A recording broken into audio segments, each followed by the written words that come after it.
যেমন তেমন ভাবে দেখা করলে হয় না, কোলাকুলি করতে হয়। এটাই ধর্মের বিধান। আমরা কোলাকুলি করি, সবাইকে আপন করে নেই। আমরা দেশে শান্তি চাই, যাতে মানুষ নিজ মনে নিজের আগ্রহে দিন চলতে পারে, কারো ভয়ে কারো ভীত হয়ে, কোনো ভয়ে ভীত হয়ে তাকে চলতে না হয়। আজকে ঈদের দিন আমরা সবাই একত্র হতে পেরে অত্যন্ত আনন্দিত। আমার অবস্থা এমন, কারোর সঙ্গে দেখা করা আমার বড় কঠিন বিষয়।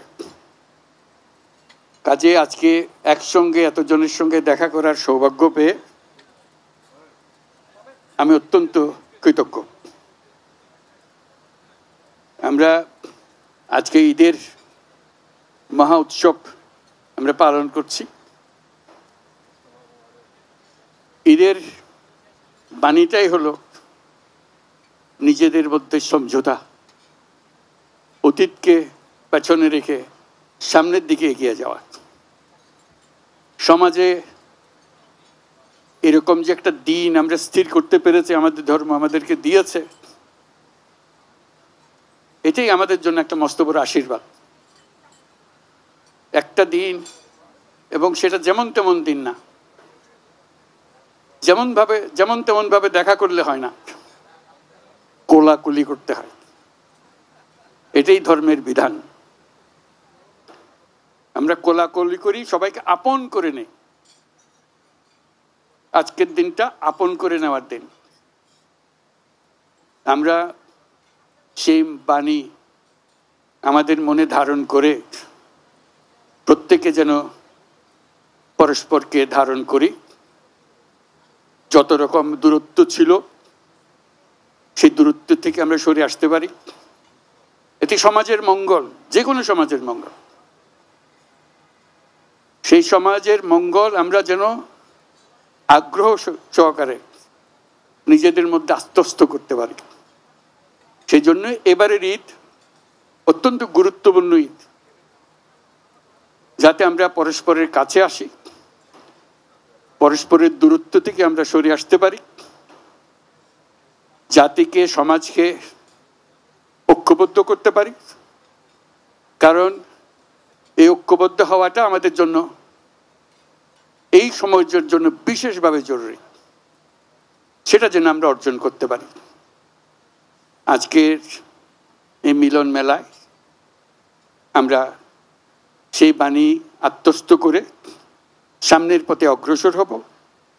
আমরা পরস্পরের প্রতি সহনশীল হব। শুধু সহনশীল নয়, তার চাইতে বেশি আমরা পরস্পরের সাথে বন্ধুত্বপূর্ণ সম্পর্ক স্থাপন করব।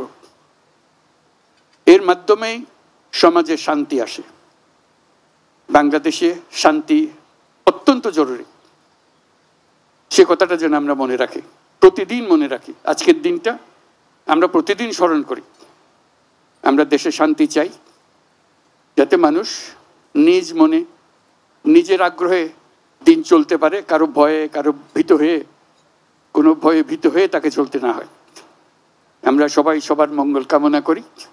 জাতির জন্য শান্তি চাই এবং পৃথিবীর জন্য শান্তি চাই। আমরা সারা পৃথিবীর জন্য আমরা শান্তি চাই। Your Excellencies, I'm just emphasizing that this is a day for unifying the nation, unifying the people, so we can overcome all our distances, all our differences, and build up unity among us. And the nation needs that unity, particularly this time that we are passing through our history. It's very important. So I hope you will help us to build this unity and move forward. Bangladesh deserves more. Bangladesh has a future which has not been explored. We want to explore that. We want to make that future come true. So that's where it begins, unifying the nation, building the nation to move forward. Let's do that. Thank you very much for your patience. Eid Mubarak again. Thank you.